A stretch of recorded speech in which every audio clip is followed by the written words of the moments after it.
Y lo hacemos con nuestra primera pregunta del tema de debate que invitamos a responder en nuestra cuenta @NTN24. Suma es la siguiente.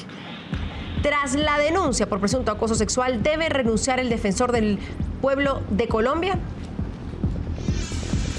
Vamos a revisar cómo ha sido el caso. Con esta carta de renuncia fechada el 20 de noviembre del 2015, inició este capítulo de salida de Astrid Elena Cristancho como secretaria privada del defensor del pueblo colombiano Jorge Armando Otálora, según ella, motivada por acoso laboral. No me cabe más miedo en el cuerpo ni en el corazón. Me encontré desde el principio con una violencia verbal y sociológica.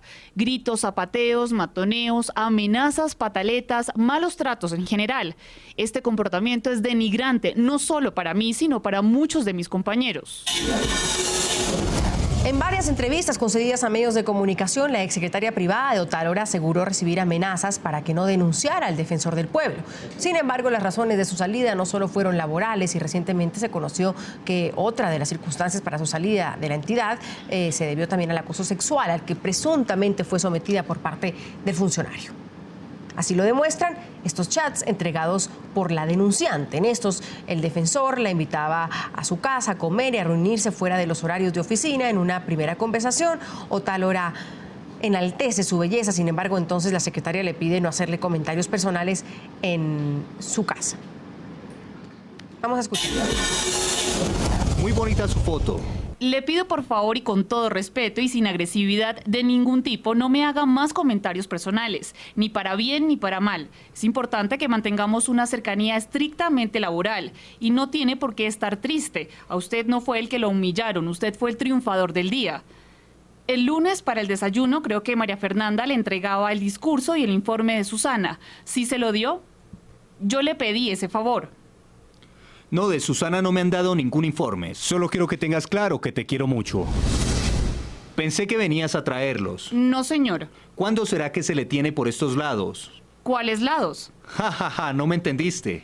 ¿Dónde está usted? En mi casita. Parece que los chats no han sido la única prueba de ese supuesto acoso sexual del que fue víctima Astrid Elena Cristancho. En otra ocasión, el defensor del pueblo denuncia a ella, le envió estas fotos a su subalterna. La primera, una selfie acostada en una hamaca, en pantaloneta y camiseta en el banco de su apartamento, y otra en el mismo sitio, pero pues con una diferencia en la imagen, abiertamente de contenido erótico, así lo han calificado, donde se observa a un hombre desnudo exhibiendo sus partes íntimas. Muchas de las manifestaciones que ella hizo desde meses anterior, donde estaba vaticinando y pronosticando este evento en particular, donde su finalidad no era otra que lograr tumbar al defensor del pueblo.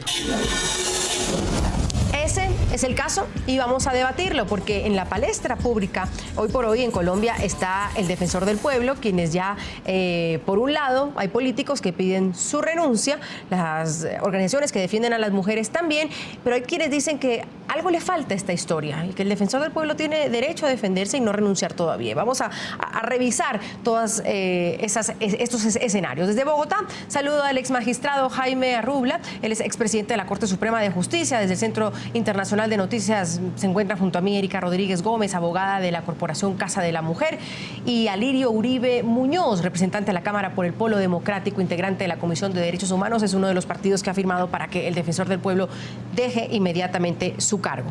Señores, bienvenidos. Un gusto tenerlos. Bien, buen inicio también de semana. Representante, ustedes han firmado ese pedido de renuncia. Entiendo entonces que están a favor de que el defensor del pueblo renuncie.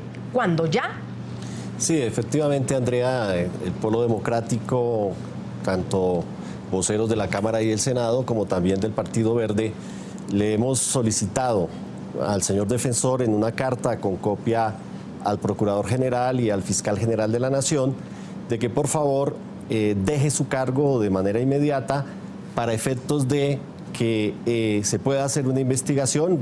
Por supuesto, tenemos dos versiones encontradas, la de Astrid Elena y la del defensor del pueblo, pero nosotros sí queremos que haya responsabilidad de naturaleza política y ética en este tipo de casos. También conocemos la carta de la presidencia del Partido Liberal, donde el propio Partido Liberal, que fue la que lo promovió a él como defensor del pueblo, le pide también que renuncie de manera inmediata para que se pueda hacer una investigación. Los altos funcionarios del Estado, cuando abusan de su función pública, de su ejercicio del poder, y tienen todo un aparato, como en este caso es la Defensoría del Pueblo, oficinas de prensa, etcétera, yo creo que le afectan la imagen de la institución si en este momento el Defensor del Pueblo coloca toda su institucionalidad para hacer una defensa de su persona y no del cargo del Defensor del Pueblo. Me parece que en Colombia no hay una cultura democrática de establecer la responsabilidad de los altos funcionarios y que de esa manera se facilite que se adelante una investigación. Nosotros no estamos diciendo que el defensor es responsable o no es responsable, eso lo tienen que hacer las autoridades disciplinarias y penales, pero sin duda está manchando una institución muy importante en materia de derechos humanos como es la Defensoría del Pueblo, y creemos que por lo tanto debe apartarse del cargo de manera inmediata. Señora Rubla, buenas noches, gracias por acompañarnos. Pedirle la renuncia no es ya señalarlo públicamente, como dicen muchos, o incluso en las redes sociales. Al Defensor del Pueblo se lo ha juzgado en la palestra pública. Bienvenido. Muy buenas noches, Andrea. Colombia es un Estado democrático y un Estado con controles. Yo creo que aquí hemos escuchado alrededor de este penoso suceso dos versiones muy diferentes y muy encontradas.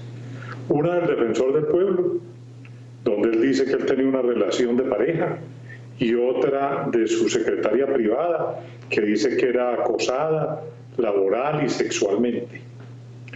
Yo creo que es el choque de dos posiciones y debe investigarse tanto por las autoridades disciplinarias como por la Fiscalía, y si encuentra méritos, pues acusará ante la Corte, y si no, no acusará.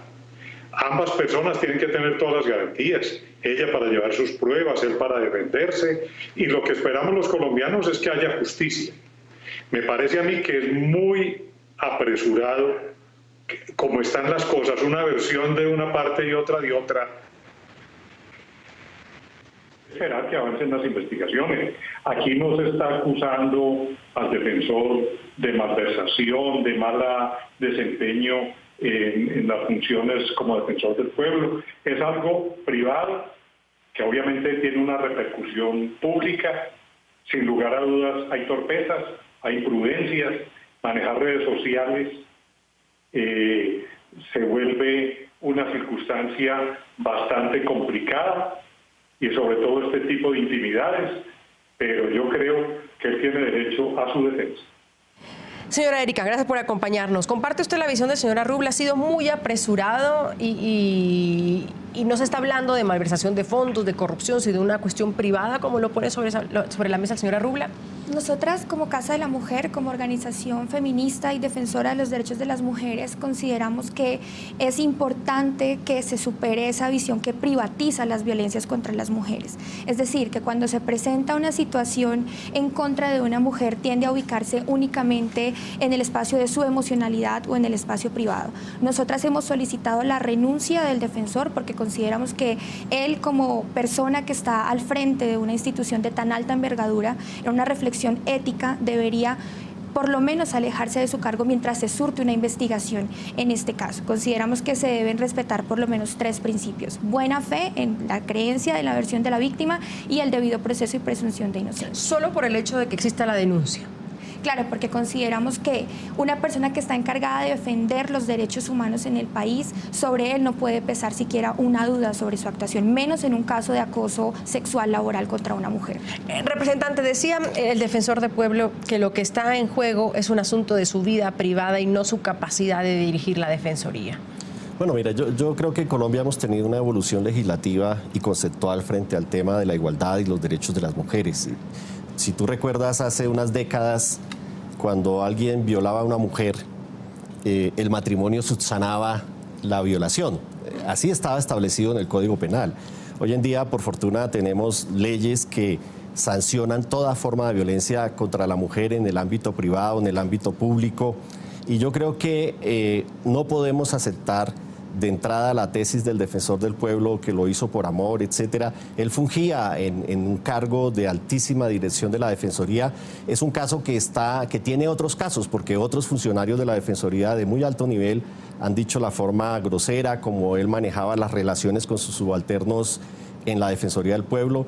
Yo insisto, aquí en Colombia tenemos que fortalecer la democracia, fortaleciendo la responsabilidad política y ética de los funcionarios, de tal manera que le hace mucho daño a la Defensoría del Pueblo pensar que pueda estar en su dirección una persona que potencialmente esté acusada por hechos tan graves como el ataque y el acoso sexual a su secretaria privada, valiéndose pues del poder que ejercía en su condición de defensor del pueblo. Yo insisto, él tiene debido proceso, él tiene derecho a la defensa, pero Colombia tiene que avanzar en que todos los colombianos avancemos también en una sociedad patriarcal.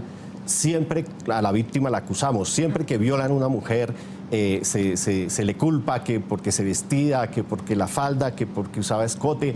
Es decir, siempre se trata de convertir a la víctima en propiciadora de su propio infortunio. Yo la verdad, en este caso, hay que creerle a las dos partes, pero en este caso yo insisto, no podemos dejar al defensor utilizando una institución contra una mujer indefensa que quiere hacer una acusación, que se atreve. Son miles de mujeres las que diariamente sufren acoso sexual, acoso laboral y no lo denuncian. Cuando una mujer se atreve a denunciarlo, creo que es un deber también de la sociedad en su conjunto apoyarla. Hay otras posiciones como las del representante, que es otro partido, la Alianza Verde, en su cabeza Claudia López, que exigió de manera inmediata también la renuncia del defensor del pueblo y afirmó que cometió abuso de poder y conflicto laboral. Señaló que no pueden tener un defensor de los derechos a una persona que los viola. Señora Rubla, quiero que escuchemos a la representante López, a la senadora, para que vayamos más allá, porque dice que no solo se ha cometido un delito por lo que denuncia a la secretaria, sino que fue más allá. Escuchémosla. Todos los miembros del partido, del Ejecutivo y de la bancada de la Alianza Verde exigimos de manera inmediata la renuncia del mal llamado defensor del pueblo, el señor Otálora. En el menor de los casos, el señor Otálora ya cometió una falta disciplinaria gravísima, por lo cual debería ser destituido o en todo caso renunciar, si tuviera un mínimo sentido de la ética, que evidentemente no lo tiene. Cometió abuso de poder, conflicto de interés. Las denuncias previas de acoso laboral ya eran absolutamente suficientes para que renunciara, pero estas últimas de acoso sexual son simplemente inadmisibles. No podemos tener un defensor de los derechos investigado por violar y abusar de las mujeres y de sus subalternos. Las explicaciones son inadmisibles, no son creíbles y en todo caso deben ser investigadas a fondo por las autoridades pertinentes. El señor defensor del pueblo debe ir a la justicia, en ningún caso permanecer en su cargo. Ahí dicen que las pruebas no son creíbles, que es inadmisible y muchos, yo me pregunto, ¿quién está juzgando al defensor del pueblo? Señora Rubla. Sí, yo estoy de acuerdo con que las conductas deben ser investigadas, indiscutiblemente, tanto por la Fiscalía como por las autoridades disciplinarias, en este caso la Procuraduría. Pero lo que yo sí no puedo estar de acuerdo es que por la mera denuncia ya las personas tengan que renunciar. Entonces se volvería muy fácil. No es sino que alguien vaya y diga que un determinado representante a la Cámara, o un senador, o un magistrado, o el presidente de la República acosó sexualmente, entonces ya se tiene que ir. No, yo creo que si es responsable, por supuesto que se tiene que ir y tiene que pagar todas las sanciones que le sean impuestas por un comportamiento indebido. Pero cuando se declare responsable, es que uno no es responsable por la denuncia. Ahí sí estaríamos en el estado contrario a derecho, que uno por sospecha tenga que... lo que estamos, y esto es lo que tenemos que distinguir, una cosa es lo jurídico y otra cosa es efectivamente la opinión pública, la imagen. Hasta dónde con esta presión mediática una persona va a poder soportar continuar en un cargo tan delicado y hasta dónde esa presión mediática le va a permitir cumplir sus funciones de tal. Sí. Entonces ahí sí se entra uno a evaluar el retiro, no porque como se diga que las disculpas no son creíbles, eso lo arrojarán las investigaciones. Habrá que ver, es porque se le pueda ocasionar algún daño a la institución, a las funciones que cumple y a la buena marcha del Estado colombiano. Sí, Erika. Es que parte de lo que hemos exigido las mujeres para el reconocimiento de nuestros derechos es la transformación social y cultural sobre la visión que hay sobre las violencias contra las mujeres. Y estamos hablando de una persona que preside un alto cargo en la institucionalidad pública y por eso llamamos a la reflexión ética, incluso porque los instrumentos jurídicos han reconocido la complejidad de las violencias contra las mujeres, de lo que significa sufrir una violencia en el ámbito laboral, y no es porque estemos prejuzgando o nos estemos saltando un paso jurídico que se debe respetar como un debido proceso, pero sí exigiendo ese mensaje que le tenemos que dar a la sociedad colombiana respecto de cómo se deben garantizar los derechos de las mujeres y de la tolerancia cero a situaciones de vulneración de sus derechos. ¿Y por qué verlo solo del lado de las mujeres, Erika? Y esto lo digo casi como abogado del diablo, lo estoy poniendo porque nos vemos del lado feminista, que las mujeres, que sus derechos, pero del otro lado también podría pasar que un hombre dijera a esta señora que es mi jefa o mi gerente me acosa sexualmente, lo pone sobre la mesa y la mujer que está del otro lado, pongámoslo así, también pueda estar cuestionada o puesta en esta palestra públicamente, donde parece que ya la sociedad colombiana en este caso y a veces la latinoamericana ya lo culpan llámese al defensor del pueblo o al senador o al presidente, etcétera. ¿No podría ponerse el signo de interrogación de que esta señora también puede haberse inventado eso o esté celosa o esté pasando por un mal momento? Es decir, pongo las cartas sobre la mesa para decir que estas cuestiones también puedan suceder y no cerrarnos solo a que es el derecho de la mujer, que en esto estamos totalmente de acuerdo. Claro, porque estamos hablando de situaciones de vulneración de derechos humanos y los derechos humanos se le pueden vulnerar tanto a hombres o a mujeres. Lo que estamos hablando es de discriminaciones históricas y hay que reconocer que en términos estadísticos, y está comprobado, las mujeres hemos sido principalmente las víctimas de los acosos sexuales. Y esto tiene que tener, por supuesto, una transformación en el marco de la cultura, en el marco de incluso cómo se presenta la información en el ámbito público. Es casi como saldar una deuda que el Estado y la sociedad tiene con las mujeres. La pregunta entonces, representante, va si se ha sabido presentar lo que dice Erika. ¿Cómo se presentan ese tipo de denuncias o de casos en el ambiente público? Bueno, ¿se han sabido presentar? ¿Se saben cómo manejarlas? Mira, lamentablemente la impunidad frente a este tipo de hechos es tan fuerte y es tan amplia. Tú tienes razón, el acoso laboral y la violencia sexual puede venir de un hombre hacia una mujer o de una mujer hacia un hombre, etcétera. Pero lo que creo yo es que si no sale el editorial de semana que hace Daniel Coronel, esto no se sabría y esto quedaría en una denuncia que ella ya puso, porque ella ya formuló una denuncia por acoso laboral que quién sabe en qué despacho estará. Entonces fíjate que los medios también pueden servir como un componente de generar una activación de los mecanismos de investigación. Claro, uno diría esto debería tramitarse por los conductos regulares, etcétera. Lamentablemente en Colombia, insisto, los funcionarios nunca quieren tener una responsabilidad política. Entonces, si yo soy congresista y estoy en un caso de corrupción, entonces hasta que no se me venza en un juicio, etcétera, es decir, hasta que yo no cumpla mi periodo constitucional y salga una sentencia, entonces no me podrían destituir. Y el estatuto disciplinario prevé también la suspensión de los altos funcionarios o de cualquier funcionario público si el cargo puede interferir el curso de la investigación. Entonces yo diría, antes de que esto lo tenga que hacer el procurador o lo que sea, pues si yo fuera el defensor del pueblo, si yo me considero inocente, si considero que me están haciendo una acusación y si yo quiero la institución, si yo quiero la Defensoría del Pueblo, yo diría, hombre, renuncio transitoriamente mientras hago la defensa y aclaro lo que tenga que aclarar, etcétera, pero no dejar afectar la institucionalidad.